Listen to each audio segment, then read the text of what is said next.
chasses que j'ai pu connaître de l'époque de Maurice ont toujours eu des relations extrêmement bonnes avec lui. Et il le prenait pour quelqu'un un peu différent des autres quand même. Il a même plus.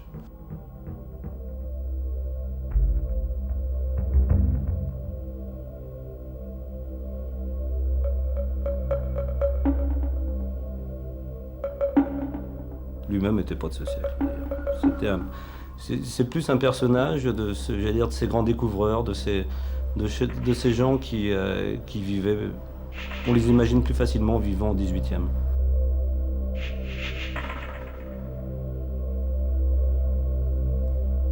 Ma vie a commencé dans les premiers jours de juin 1937. Ma mère venait de disparaître, j'avais 13 ans. Je traînais seul dans les allées du Jardin des Plantes, le cœur déchiré. Au Muséum d'histoire naturelle, mon regard a été attiré par un animal plus énigmatique que les autres.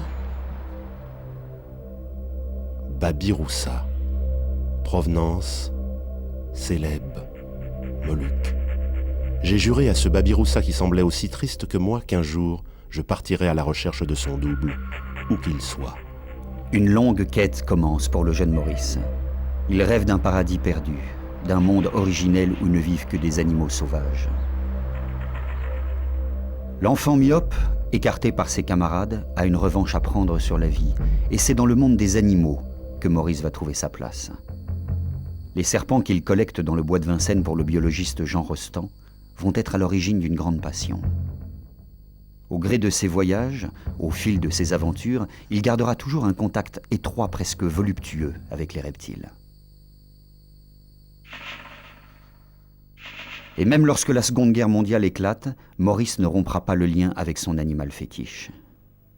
Un jour, il est arrivé sous ma tente et il m'a dit « Regardez mon capitaine ce que j'ai trouvé ».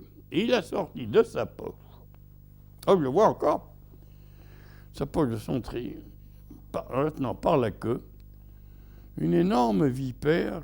Et je lui ai dit, mais qu'est-ce que c'est que cette saloperie? Mais voilà, elle est très dangereuse en plus. Je lui ai dit, mais elle m'a dit, non, je vais la conserver. Et tenez-vous bien, il couchait dans son sac de couchage avec sa vipère. Depuis la mort de sa mère, Maurice cherche un sens à sa vie. La guerre lui offre l'occasion de passer à l'action et de voir d'autres horizons. Et son père avait essayé de le mettre un peu dans un moule, dans le moule de sa famille, mais qu'il ne pouvait pas y rester. Et moi-même, son capitaine, j'ai très bien compris que la discipline, la rigueur militaire ne lui convenait pas du tout. En 1943, il a 19 ans, la France est occupée. Il passe la ligne de démarcation avec un copain mais se retrouve prisonnier 5 mois dans l'Espagne de Franco. À sa sortie, il rejoint le Maroc où le général Leclerc crée le 16 août 1943 la 2e division blindée. Incorporé dans les cuisines, il déclare au capitaine de Vitas qu'il n'est pas venu pour cuisiner, mais pour se battre. Du haut de la tourelle de son char le Wagram, Maurice redevient chasseur et développe une exceptionnelle aptitude au tir. Il est considéré comme l'un des meilleurs du 501e régiment. Son instinct de chasseur se dessine. Et entre 2 combats, il améliore l'ordinaire des cantines en ramenant du gibier. Après avoir été l'un des premiers à libérer Paris, il sera démobilisé en juin 1945 avec le grade de caporal-chef. Cette guerre lui aura permis de confirmer ce qu'il pressentait. Le monde occidental est trop étroit pour lui. Il a besoin de grands espaces. Grâce à ses contacts au Muséum d'histoire naturelle, il signe un contrat d'agent forestier à 100 km au sud de Libreville, sur les bords de la Bilagone. Il dirige 150 Gabonais chargés de débiter en billes des troncs de koumé. Sa nouvelle vie africaine s'impose vite comme une évidence. Le gamin solitaire devient un chef admiré. Le jour, il surveille ses bûcherons, et la nuit, il veille sur son territoire, les yeux dans les étoiles.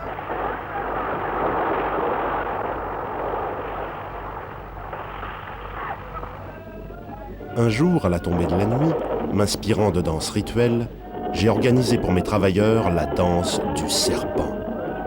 J'en saisis un que j'approche de ma bouche, faisant semblant de l'avaler au milieu du silence terrorisé de l'assistance. Je recommence avec d'autres serpents, toujours en dansant. Ces travailleurs sont pétrifiés. L'homme blanc a vaincu les forces de l'enfer.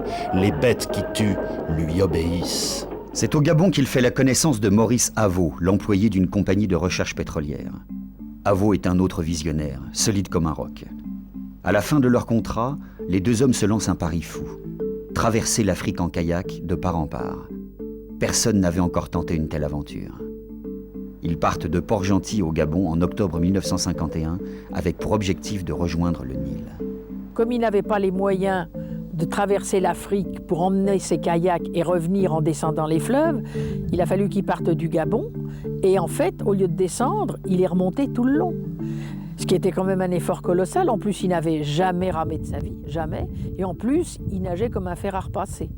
Alors, c'était vraiment une idée un peu folle et ça a quand même duré très très longtemps. Et je dois dire que il fallait vraiment le vouloir parce que remonter les rivières, remonter le courant en permanence quand on n'a jamais ramé de sa vie et qu'on n'aime pas l'eau, c'était quand même pas triste.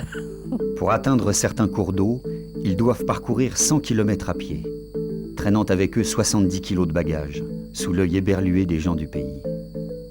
Maurice emmène également avec lui caméra et bobine pour filmer leurs aventures.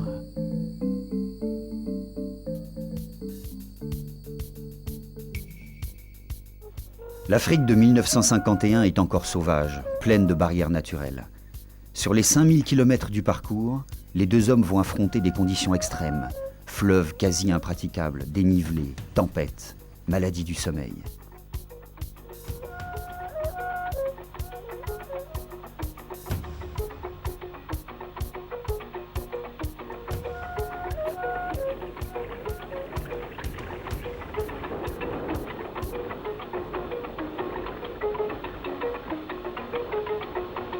Pour Maurice, chasseur dans l'âme, ce voyage n'est pas une simple exploration ou un pari audacieux. C'est surtout le moyen d'obtenir les 3 trophées mythiques de la chasse internationale. Les 3 grandes antilopes d'Afrique les plus difficiles à chasser. Le bongo, l'éland derby et le grand koudou. Ils représentent une véritable carte de visite qui lui permettront peut-être un jour d'accéder au prestigieux statut de guide de chasse.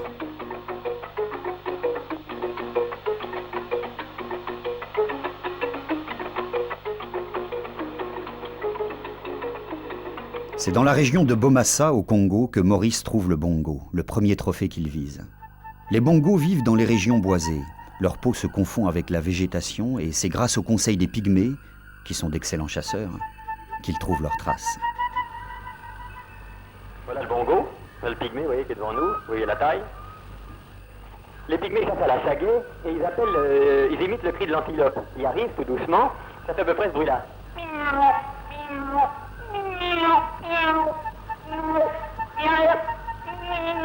L'antilope arrive tout doucement, il arrive à la piquer à la sagaie à 3 ou 4 mètres.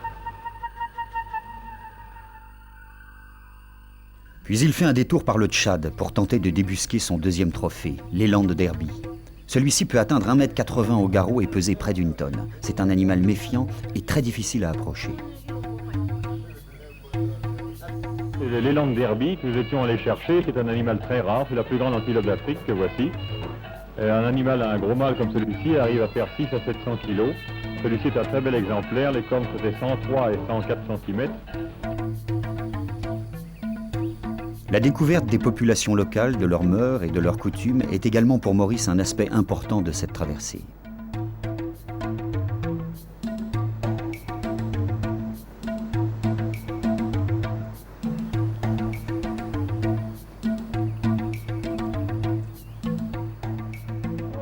J'avoue que j'ai un petit peu été au-devant de cette danse qu'ils ne font qu'une fois par an à peu près. Et j'aurais promis de tuer un hippopotame s'il faisait cette danse.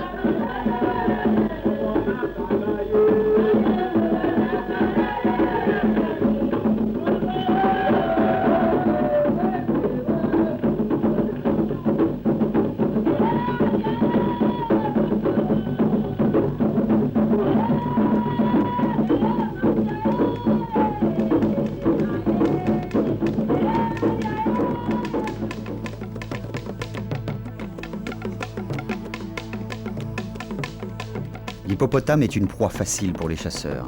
Sa viande proche de celle du porc est très appréciée des populations locales.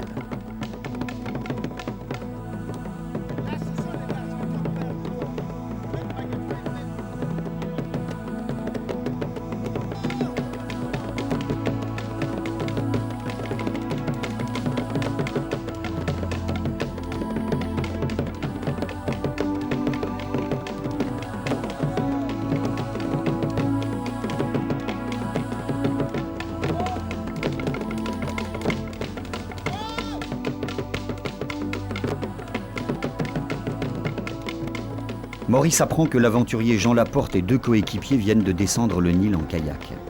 Pour ne pas mettre ses pas dans ceux des autres, Maurice décide son compagnon à changer d'itinéraire et à rejoindre l'océan Indien en empruntant uniquement les lacs. Un petit détour de 4000 km.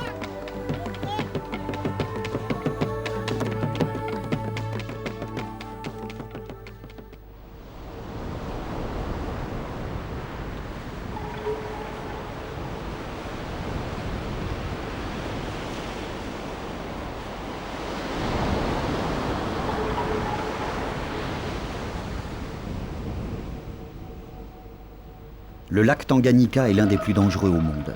Long de 700 km, c'est une véritable mer que personne n'a jamais traversée en kayak.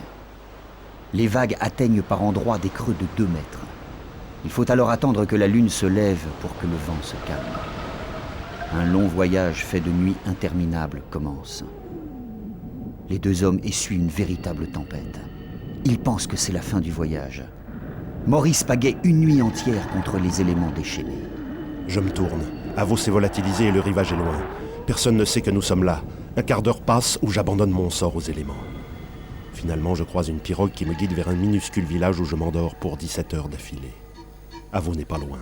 Il dort dans une crique, à l'abri de son kayak renversé, à quelques kilomètres de moi. Le lendemain matin, le lac est méconnaissable. Ciel dégagé, vent d'est, un temps de croisière. Après 1 mois et demi de lutte sur le lac Tanganyika, la petite expédition atteint l'Afrique de l'Est. La faune est différente et Maurice part sur les traces de son dernier trophée, le grand koudou. Pendant la journée, cette antilope se cache dans des vallées à végétation épaisse. C'est un des 4 buts de notre voyage. Comme je vous l'ai dit, j'avais l'intention de tuer un bongo, un élan de derby et un grand koudou. Ce sont les animaux les plus difficiles à chasser en Afrique. Maurice a tiré son premier et dernier grand koudou, puisque Maurice ne désirait les trophées que parce qu'il représentait, et le fait de tirer un animal et un seul a toujours suffi et il n'a jamais fait plus que ça.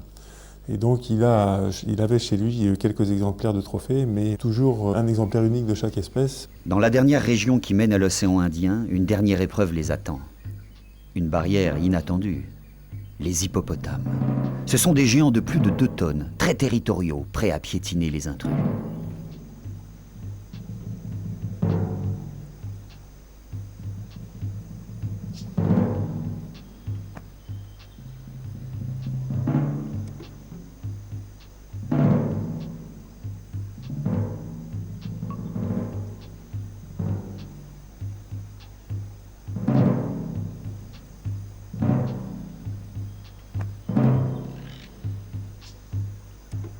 Le 15 novembre 1952, après 13 mois et 9000 km de voyage, Patry et Avos arrivent enfin à Chinde, au Mozambique.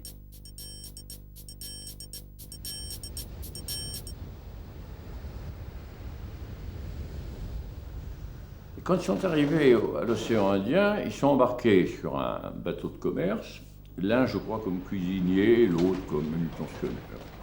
Ils sont revenus en France.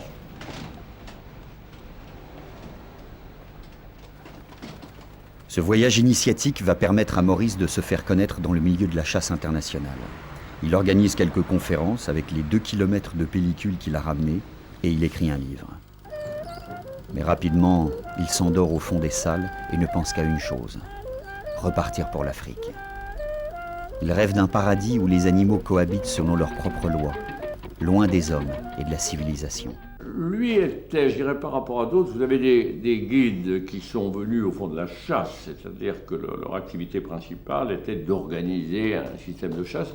Maurice est plutôt venu de l'étude des animaux, de la conservation, du muséum, et ainsi de suite. Et il a eu la chance formidable de tomber sur une concession, c'est-à-dire un territoire qu'on louait aux autorités gabonaises, qui était un territoire exceptionnel au bord de l'océan, à la hauteur de l'équateur.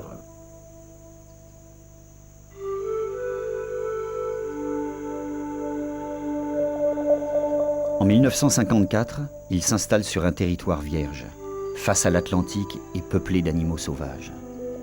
C'est une mission abandonnée, sans route, à l'intérieur d'une superbe lagune très poissonneuse de 200 km. Ici, ni touristes, ni guides de chasse. Tout est à faire et pas la moindre concurrence. C'est l'endroit idéal dont il rêvait. La population locale y vit principalement de petites pêches, de plantations de manioc et de vin de palme qu'ils revendent à Gamba, la ville pétrolière du bout de la lagune.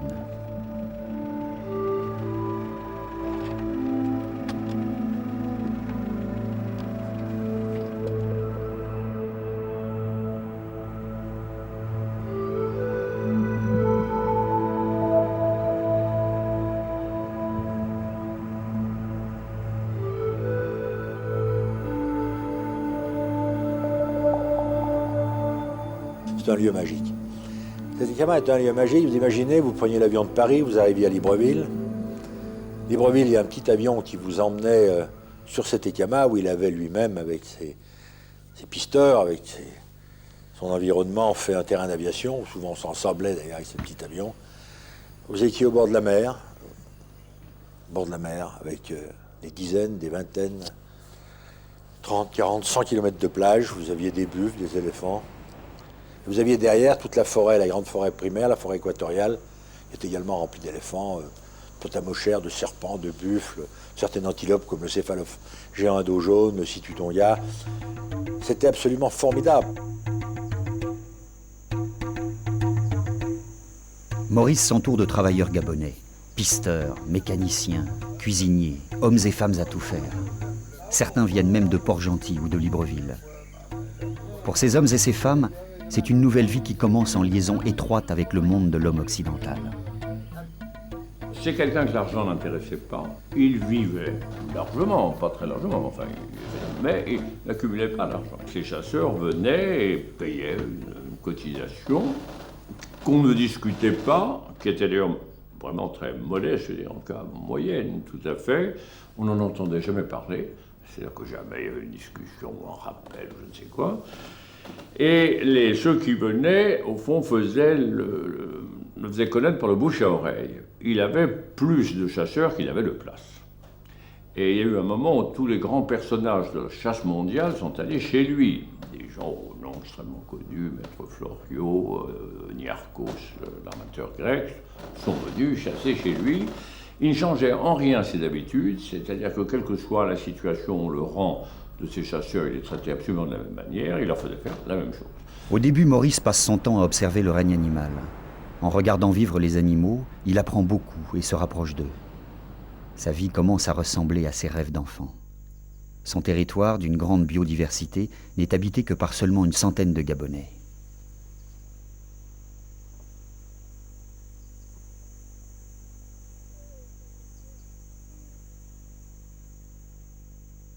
La chasse ici est une seconde nature. Le biotope ne permet guère l'élevage. Le gibier et le poisson sont les seules sources de protéines. À l'époque, je devais avoir à peu près 8 ans. Je m'attendais à tout d'un guide de chasse, sauf que la personne que j'ai vue arriver, en fait, j'imaginais un guide de chasse avec un uniforme, avec un fusil, avec une casquette, avec un tas de choses, avec un air très sérieux. Et c'est vrai que j'ai été complètement sidéré d'emblée par le personnage que j'ai découvert tout gamin, puisqu'il est arrivé pieds nus, en short, avec un pistolet à la ceinture et un chapeau de cow-boy sur la tête, tout de suite hableur, tout de suite plaisantant. Et c'est comme ça, effectivement, que j'ai découvert pour la première fois Maurice. La journée de cet Étiama, elle commençait de toute façon dans la joie, dans la mesure où tout son environnement, tous les gens qui étaient avec lui, ses pisteurs, les collaborateurs qu'il avait sur place, Jean-Marie, Augustin, Mbouiti, etc., étaient des gens qui rigolaient tout le temps. Toujours la joie, salut, comment vas-tu, avec leur accent inimitable. Et les pisteurs de Maurice devenaient des amis à la longue. C'était pas des pisteurs, c'était pas des relations qu'on pouvait avoir avec des pisteurs comme on avait au Tchad ou qu'on avait en Tanzanie ou en RCA ou dans des pays de ce type.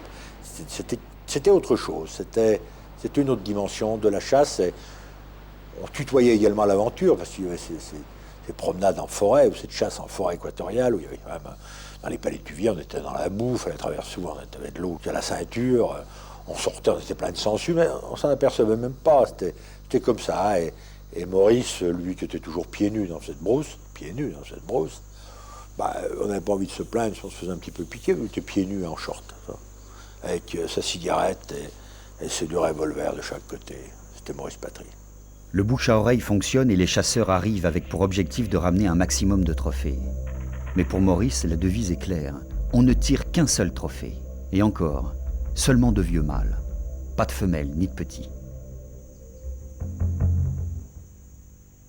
On était tout de suite prêt à partir, que ce soit à la pêche ou à la chasse, parce que c'était quand même très spécial. C'est un endroit où on pouvait parfaitement, le matin, voir des éléphants, des buffles pour les voir ou les chasser, et l'après-midi, pêcher un tarpon de 100 kilos. Donc c'était quelque chose d'assez exceptionnel. Également sur le plan de la nourriture, on pouvait aller sur la plage, il y avait des huîtres, il y avait des crevettes, il y avait toutes sortes de choses. On pouvait manger des fruits de mer, tout en voyant sur la banquette des éléphants se promener, voir des gorilles. Donc c'était vraiment un côté très unique. En plus, il n'y avait personne d'autre que nous, à des kilomètres à la ronde, et ça, c'est une impression extraordinaire d'aller se baigner et de vraiment avoir l'impression qu'on est propriétaire de tout un pays. C'était magique, il y a les couchers de soleil en embouchure, quand vous pêchiez à cet Écama. C'était aussi des souvenirs et des images fantastiques qui vous restent. On les emmène toujours avec soi, on les garde tout le temps. Et moi-même, 30 ans après, je me revois en train de pêcher le tarpon à cet Écama le soir, à l'embouchure, où vous preniez vraiment beaucoup de poissons. Il y avait énormément de barracuda, de rouges, de tarpons. Le fameux tarpon, c'était les Anglais l'appellent le Silver King, qui est un poisson magnifique, et puis pas un poisson à roast, mais un petit peu comme le marlin, dès qu'il est piqué, il sort de l'eau.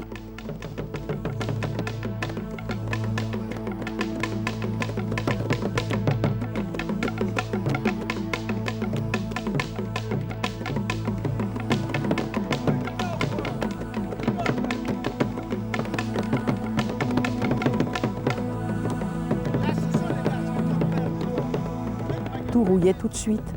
Chaque fois qu'on rentrait de la pêche, il fallait pratiquement sortir les moteurs hors bord, les mettre dans un fût rempli d'eau douce et puis les rincer dans le fût d'eau douce pour essayer que les choses ne rouillent pas. D'ailleurs, les camions qui étaient montés sur des routes DC6 n'avaient pas de frein, il n'y avait rien du tout. Et dans certaines plaines, quand on prenait de la vitesse et qu'on voulait s'arrêter, on criait le frein et on jetait une ancre. On avait une ancre avec une chaîne et on freinait le camion en jetant l'ancre. Il était très très scrupuleux et c'était quelqu'un qui aimait beaucoup faire les choses dans le détail. Il ne laissait rien au hasard et quand on sait ce que c'est que la vie à cet Écama, l'apport des provisions, le prévoir tout ça longtemps à l'avance en fonction des arrivées et des départs des avions, ça nécessite une organisation extraordinaire. Gêné de temps en temps si quelque chose ne se passait pas bien, et Dieu sait si ce n'était pas facile que tout se passe bien au fin fond, comme je le disais tout à l'heure, de l'Afrique. Il fallait prévoir son ravitaillement et quand par malheur il manquait quelque chose, c'est sûr qu'il était excessivement... Il devenait un petit peu énervé, mais bon, ça ne transparaissait pas du tout au niveau de ses clients. Il s'était fait une philosophie, le client était roi, et il fallait qu'il soit bien du début jusqu'à la fin.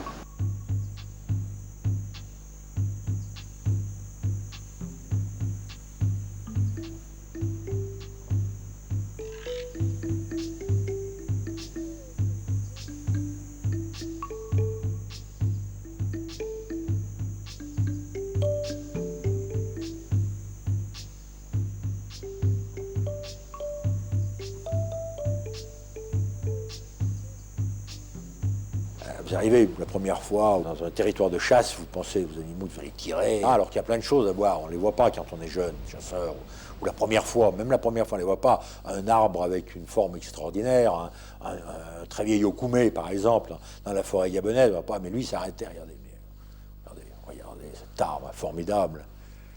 Alors vous surprenez un petit peu, parce que celui qui est là pour l'éléphant, non mais regardez, c'est fabuleux, regardez là. cet arbre, l'arbre à eau qu'on coupe et on peut boire l'eau, etc., torsadé, ah ça serait bien, on va le prendre, ça peut faire une espèce de sculpture psychédélique. Il observait la nature continuellement. Vous l'avez observé quelquefois d'une manière assez cruelle.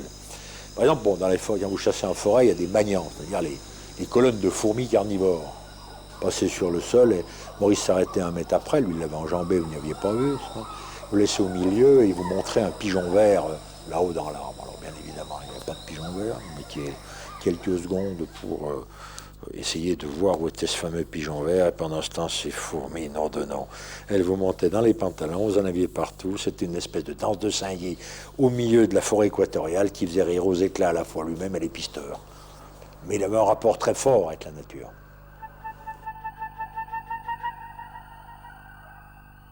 Chasser, ce n'est pas forcément le moment où l'on appuie sur la détente.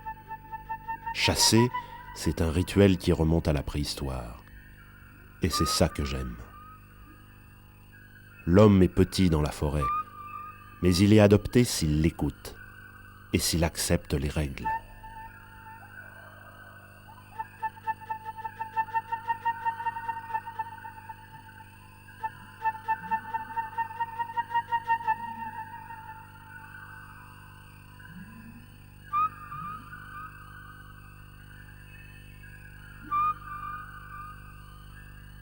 Il était tout de suite en vibration, si je peux dire, avec les personnes qui venaient, surtout au début, bon, s'il ne les connaissait pas, il les jaugeait très rapidement. Il était très psychologue, très psychologue, très fin psychologue, ça c'est une chose qu'il faut lui reconnaître. Et très rapidement, bon, il savait si la personne était là pour faire le farniente, ce qui était très agréable à faire à cet écama ou à l'embouchure, ou si c'était un chasseur ou un pêcheur invétéré, auquel cas pêcheur invétéré, pas de problème. Chasseur invétéré, il avait tendance à ralentir un petit peu le rythme parce qu'il était en même temps protecteur de la nature et guide de chasse, donc un vrai guide de chasse en fait. Alors la première rencontre a été assez froide. Première rencontre, bon, bien évidemment, on est toujours enjoué quand on est en métropole, on parle de l'Afrique, on parle tout de suite des animaux, à l'époque aussi, il faut le dire, j'avais 30 ans de moins, donc j'étais très excité pour aller chez lui et on commence à poser des questions d'usage, si vous avez comme animaux, il me dit, il n'y en a point. Non, il n'y a rien. Attendez-vous à voir relativement peu de choses. Vous tirez vraisemblablement rien du tout. Il y a quelques éléphants, mais on les tire si vraiment ils sont très très beaux. Et bien évidemment pas autour de mon campement. On les tire à peu près à 80 km de mon campement. Autrement, c'est pas possible. Par contre, il y a un peu de pêche. Vous pourriez éventuellement prendre des tarpons et aller à la pêche. Et là, il y a pas mal de poissons. Ça m'a un peu épaté parce que j'étais très content d'aller au Gabon, mais surtout pour chasser et pas vraiment pour pêcher.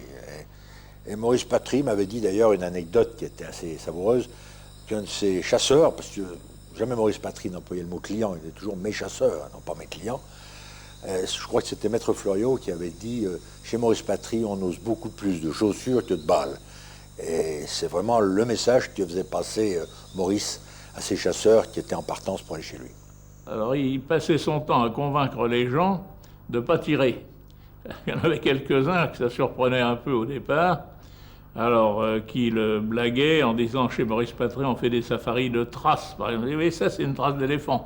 Vous voyez, se fait une trace comme ça, c'est pour la peine de le tirer, il est bien où il est. C'était assez amusant, mais sur une approche même très, très dangereuse, très, au contact presque, garder un sang-froid incroyable. C'est incroyable. J'ai rarement vu d'ailleurs d'autres guides avoir autant de calme et de sérénité. Par contre, où j'ai vu Maurice s'agiter très vite, c'est si vous aviez fait une approche sur un animal, un éléphant ou un buffle, qu'il ne fallait pas tirer parce qu'il était trop jeune ou on ne pouvait pas le tirer, le trophée n'était pas assez beau, il n'était presque jamais assez. Et si on était très proche, alors là, il s'agitait très vite. Alors, vite, on se retire, sinon on va être obligé de le tuer, ça serait catastrophique.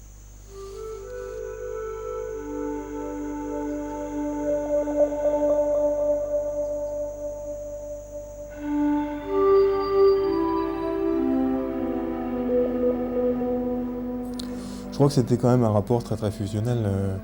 Il y avait un amour de cette région. C'était sa forêt, c'était son océan, c'était sa plage. Finalement, assez rapidement, on a eu l'impression qu'il évoluait vers le sens de la protection. Et je crois finalement que la plupart de ces chasseurs ont peut-être agi un peu comme lui. C'est-à-dire progressivement, les gens, j'ai l'impression, d'après ce qu'il disait, venaient de moins en moins pour chasser, en fait. Il avait à la fin de plus en plus, j'ai l'impression, de pêcheurs et de gens qui venaient pour regarder la faune ou pour tirer, mais uniquement des très très beaux trophées. Ne voulant pas tirer les éléphants du Gabon, il y avait quand même, dans le secteur de Sétékama, un éléphant avec une tête extraordinaire. C'est-à-dire, il avait une défense relevée vers le haut comme normal, mais l'autre, au lieu d'être comme ça, elle était comme ça. C'est un éléphant qui était comme ça. Et Maurice l'avait baptisé d'un nom comme un autre, il l'appelait Pointe-Croche. Alors je me dis, bon, ben ça, c'est pas un éléphant qui est indispensable à la communauté des éléphants locales, c'est un trophée extraordinaire. Moi, il me faut un alibi pour courir la brousse, ça va être celui-là. Je vais le chercher pour me faire un trophée extraordinaire. Alors pendant 2 ans, je l'ai cherché, mais je ne l'ai pas trouvé. Et puis un beau jour, je suis tombé dessus par le plus grand des hasards. Et quand je l'ai vu, ben, je ne l'ai pas tiré non plus. Je l'ai photographié et filmé, mais je l'ai laissé là où il était. Il y avait de plus sympathique, c'est justement ce refus de tuer des animaux. On pouvait très bien passer un mois avec Maurice sans tuer autre chose qu'un potamochère pour faire un peu de rôti de potamochère, et puis c'est tout. Hein.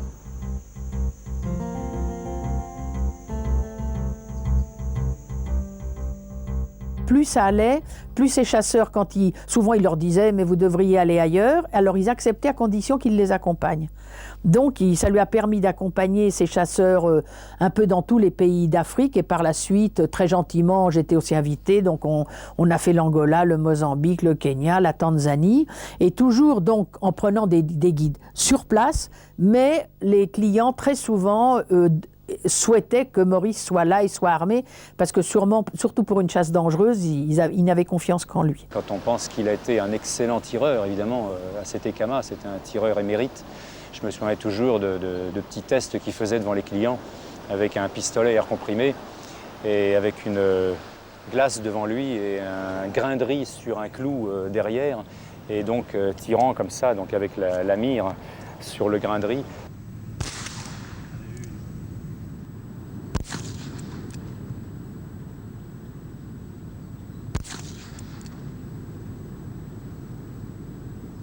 Depuis le moment où je l'ai connu, jusqu'au moment où il a cessé, lui, de chasser, nous avons fait toutes nos chasses ensemble, sans exception. Alors nous sommes allés en Afrique de l'Est, nous sommes allés donc, à plusieurs reprises au Mozambique, nous sommes allés au Gabon à plusieurs reprises aussi. Partout, nous sommes allés ensemble. Je me rappelle, nous sommes allés par exemple chasser les landes d'Herbie ensemble au Nord Cameroun. C'est une des régions, les grands élans d'Herbie, on les trouve maintenant en République centrafricaine et au Nord Cameroun. Et nous connaissions un endroit chez un ami qui avait une concession, une grande concession dans le Nord. Nous sommes allés 2 ans de suite pour chasser les landes d'Herbie. On n'a jamais réussi à en voir un. Alors, la première nuit, on circulait, on a fait des kilomètres à pied, j'en avais calculé, je ne me rappelle plus combien, on avait fait plus de 1000 km, 1200 km en tournant, on a réussi à trouver des dents. Et plus exactement, on en a vu un, et c'était étonnant parce qu'il était trop jeune. Alors, on n'a pas tiré. Les années suivantes, on revient, on dit on va changer de technique. Et on va s'installer dans une saline. Parce que c'est l'endroit où les animaux viennent manger des sels, à la fois pour guérir leur brûlure d'estomac, et puis pour compenser les déficiences alimentaires. Alors on s'est installé dans cette saline à 2 endroits.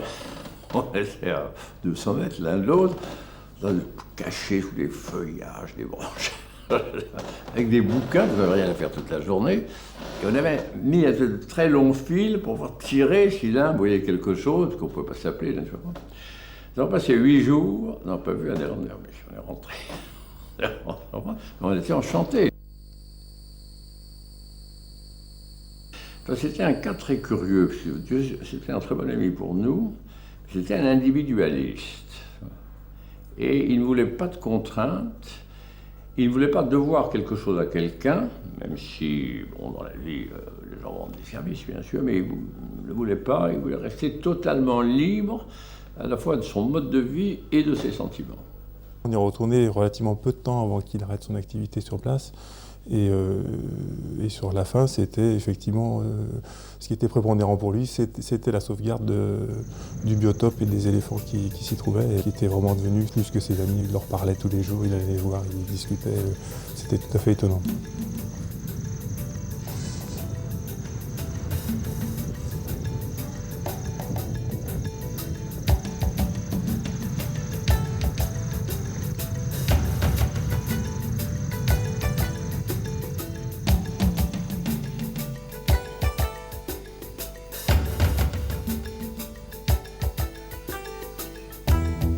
On se promenait dans la forêt avec Maurice. En fait, on était en train de pister un éléphant qu'Augustin avait repéré. En fait, on est tombé sur une Land Rover qui était là en pleine forêt, avec personne à bord. Donc Maurice a tourné autour un certain temps pour essayer de reconnaître la voiture. Visiblement, ça lui évoquait personne connue de Setekama ou des environs. Et finalement, on a entendu un coup de feu. Maurice, son sang n'a fait qu'un tour.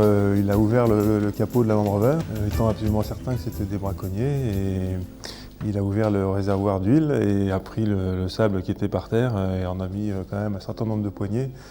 Ce qui fait qu'on a su quand même quelques jours plus tard qu'il y a quelques personnes qui avaient passé la nuit en pleine forêt et qui avaient été obligées de rentrer dans leur campement très éloigné après 2-3 jours de marche assez ardus, je crois. Il y a eu à un moment donné une pêche systématique commerciale, une chasse commerciale systématique des crocodiles, qui a pris 90% ou plus des crocodiles de Setekama. Ça l'avait terriblement choqué. Il n'a rien pu faire contre ça.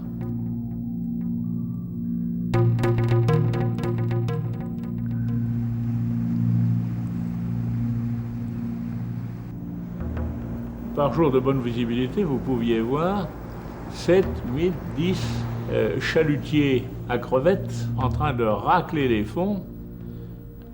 Mais ça, c'était uniquement ceux qui étaient devant l'embouchure de Setekama. Il y en avait vers le sud des dizaines d'autres et vers le nord encore des dizaines d'autres, détruisant tout.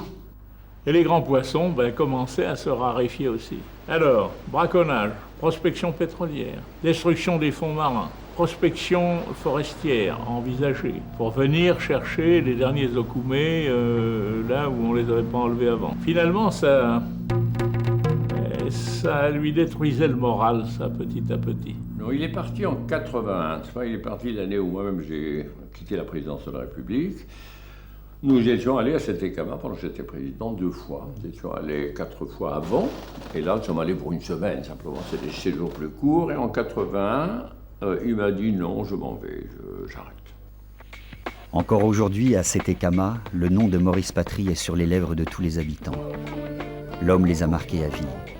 Il n'était pas un Européen comme les autres. Beaucoup ont le sentiment d'avoir été élevés par lui.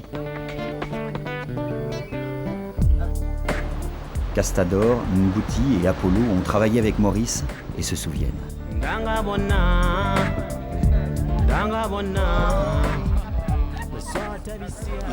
Je ne peux pas oublier Patry.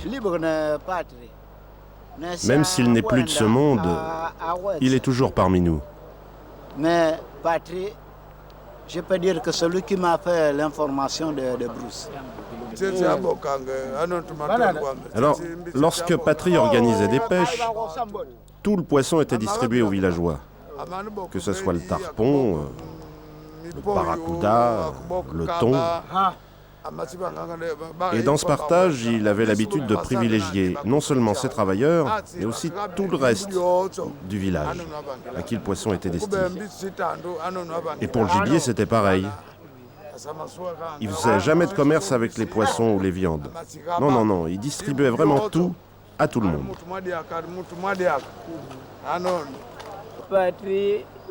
C'est une personne. Quand Patry est arrivé, il était bien avec tout le monde. Et quand quelqu'un tombait gravement malade, Patry intervenait personnellement. Il appelait Port-Gentil, qui envoyait un avion pour évacuer le malade. Ça, c'était...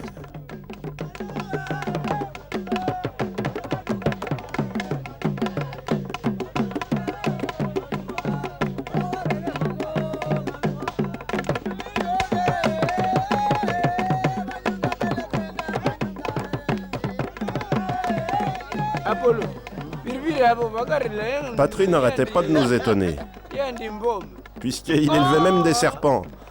Alors, lorsqu'on rentrait chez lui, il avait une place au salon réservée à ces reptiles, notamment un gros python que Maurice nourrissait avec des poules.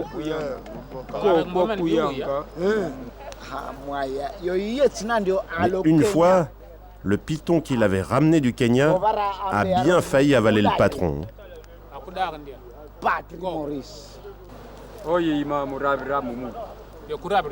Alors il avait pour habitude de faire des bises au python.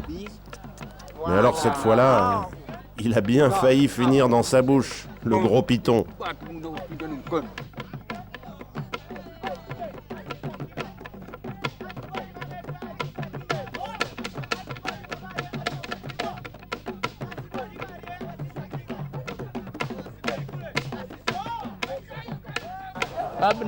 C'était un homme qui avait ses qualités et ses défauts.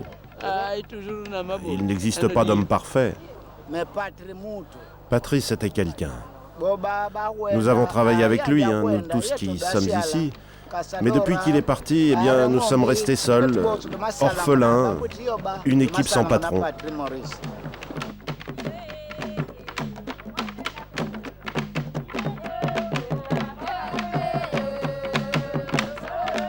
Les habitants de Sétékama ont vécu le départ de Maurice un peu comme un abandon et même une trahison.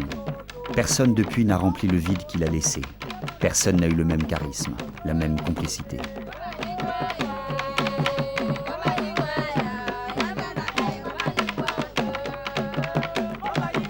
Il y a aujourd'hui à Sétékama 2 camps de pêche sportive et des safaris vision. La réserve de Petit Luango est une zone protégée, on n'y chasse plus. Les animaux et les hommes y cohabitent selon leurs propres lois. Le message de Maurice a été entendu avant qu'il ne soit trop tard. J'ai lutté jusqu'au bout. J'ai défendu mon territoire. J'ai expliqué. J'ai mis un point d'honneur à ne tirer que pour un seul trophée. J'ai démultiplié les plaisirs de l'approche en variant les difficultés. J'ai réussi à convaincre que le bonheur suprême n'était pas de tirer. Il ne me reste plus qu'à partir en beauté.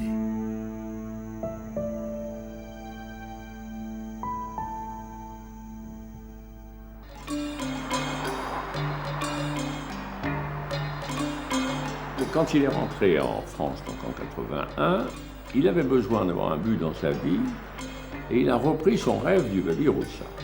Il dit, je vais les trouver.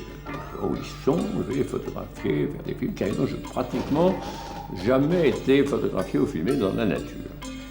Il n'y a pas de photos, il n'y avait pas de photos. Maurice n'a jamais oublié la promesse qu'il s'était faite à l'âge de 13 ans au Jardin des Plantes. Retrouver le Babiroussa, cette espèce disparue que les Malais appellent cochon-cerf. Le trouver, c'est comme chercher une aiguille dans une botte de foin. Des rumeurs signalent sa présence quelque part sur les 13 500 îles de l'archipel indonésien.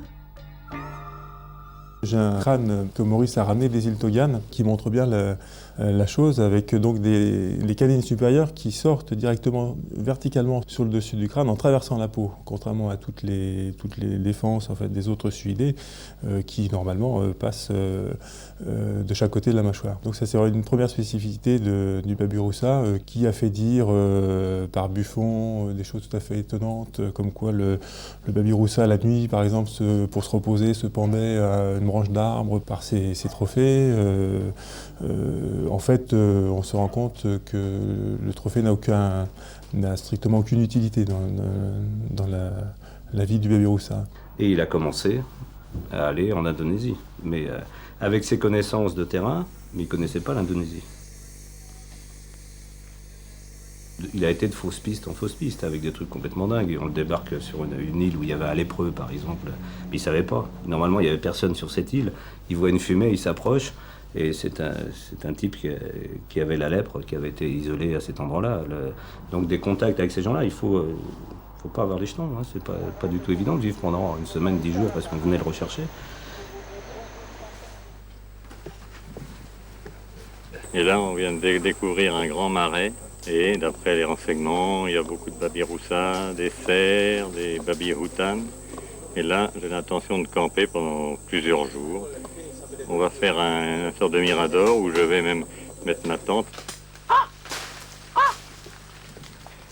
Je ne sais plus combien d'expéditions il a fait à Sulawesi, aux îles Togan, dans les Moluques pour rechercher le Babirusa. Elle se compte sur plus que les 10 doigts de la main. Voilà, je suis crevé, donc je suis tout seul depuis ce matin. On est dimanche 14 septembre. On a encore de faire toute une virée.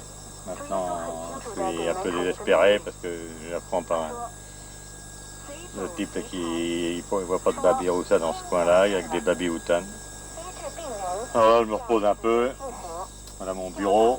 On va prendre l'indonésien. Là, je vais écouter tout à l'heure Radio France Internationale.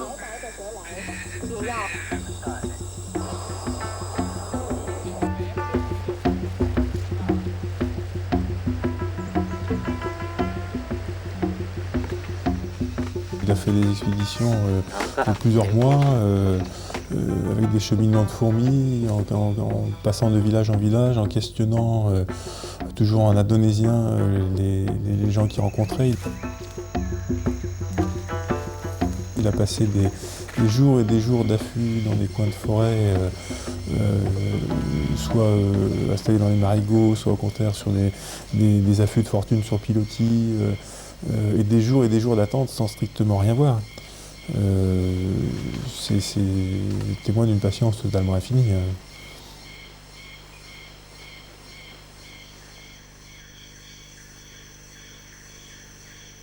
Ça se passe dans le nord des Célèbres, cette affaire. Il avait trouvé une zone où on lui avait dit qu'il y en avait, et où alors ça c'était pas très clair, mais quelques ex-braconniers ou autres avaient ou des crânes, enfin, non, tout ça est naturellement tout à fait protégé, c'est un animal qu'on ne chasse pas du tout. Enfin, il s'était dit qu'il y avait des signes, qu'ils soient dans la forêt, le long d'un torrent, d'une rivière qui tantôt a de l'eau, tantôt est complètement asséchée, et où il y a des salines un peu tout le long. Alors il est allé une première fois, il a réussi à en apercevoir un. Il a pris une photo qui tremblait, on le voit de dos, qui n'est pas une photo vraie. Non, mais ça l'a passionné, il s'est dit, ils sont donc là. Il est retourné au même endroit l'année suivante, il n'y en avait pas.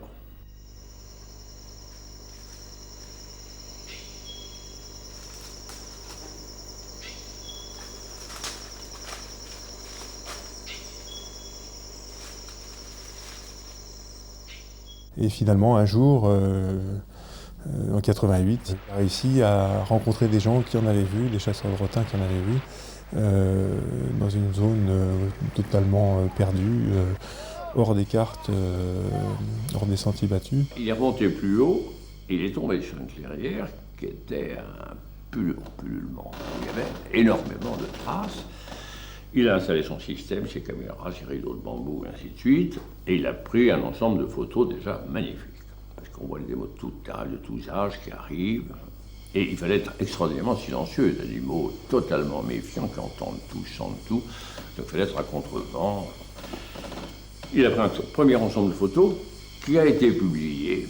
Je crois qu'il y a eu des grands magazines, même d'actualité, qui ont publié des photos. J'ai vu beaucoup de traces. Alors j'ai tout de suite fait une sorte d'affût avec des feuillages pour mettre ma caméra derrière. Puis le lendemain matin, je suis allé, et là, j'étais tout seul, le type était reparti, j'étais donc tout seul, prêt avec ma caméra. Et puis de la forêt, j'ai vu cette silhouette déjà arriver, sortir de la forêt, mais ça a été comme...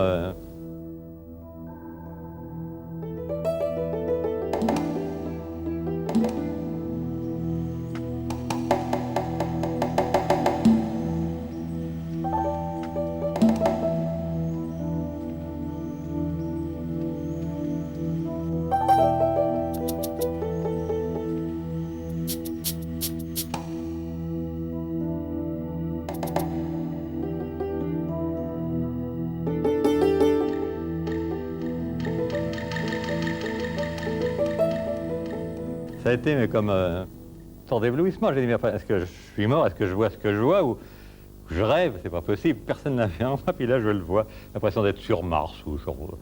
Alors ça m'a payé de tout. Alors là, de toutes mes efforts avant. Et je crois que le monde entier, finalement, grâce à Maurice, a a découvert le Babiroussa. Et maintenant, finalement, quand on discute avec des gens qui s'intéressent un peu à la faune, on se rend compte que tout le monde connaît le Babiroussa et c'est certainement grâce à Maurice. Et là, le Babiroussa, d'un seul coup, c'était une espèce qui était censée être disparue, hein, qui ne vivait plus qu'à l'état reliquaire dans des zoos, et ça existe encore. C'est une nouvelle extraordinaire, c'est d'un optimisme fantastique. On croit que tout est cassé, on retrouve quelque chose. Et puis la question, qui était une question évidente, et qu'on a posée, bien entendu, maintenant que vous avez trouvé le Babiroussa, qu'est-ce que vous allez faire? Il ne vous reste plus rien, puisque vous venez de nous expliquer que c'était votre quête, et c'est ça qui vous maintenait, j'allais dire, en vie, entre guillemets. Et il nous a dit simplement, j'ai entendu parler, quelque part, beaucoup plus loin, dans une autre île indonésienne, il y aurait un rhinocéros nain. Et là, il était déjà reparti pour aller le chercher. Et je pense que il est dans sa tête ça ou autre chose. Et bizarrement, ce sont ses yeux qui n'ont pas voulu qu'il y aille. Et il est resté, il a une vie sédentaire, peut-être un petit peu plus loin de ses rêves, à Paris, et qui n'était pas la sienne. C'est quelqu'un, pour vivre la vie qu'il menait, qui avait besoin de l'intégrité de son corps, quoi. L'enfant myope est allé jusqu'au bout de son rêve, mais la myopie de son enfance l'a rattrapé au seuil de la vieillesse. En 1994, Maurice retourne à Setekama pour revoir ses amis. 4 ans plus tard, en 1998, il meurt dans son appartement de la rue Christine à Paris. Pourtant, Maurice veille à jamais sur Setekama. Il est là quelque part, auprès de ces animaux qu'il a tant aimés. Ses cendres ont été dispersées sur le territoire magique sur lequel il a veillé. Et qui sait si certaines nuits de pleine lune, dans la forêt équatoriale, on ne voit pas danser l'ombre du charmeur de serpent.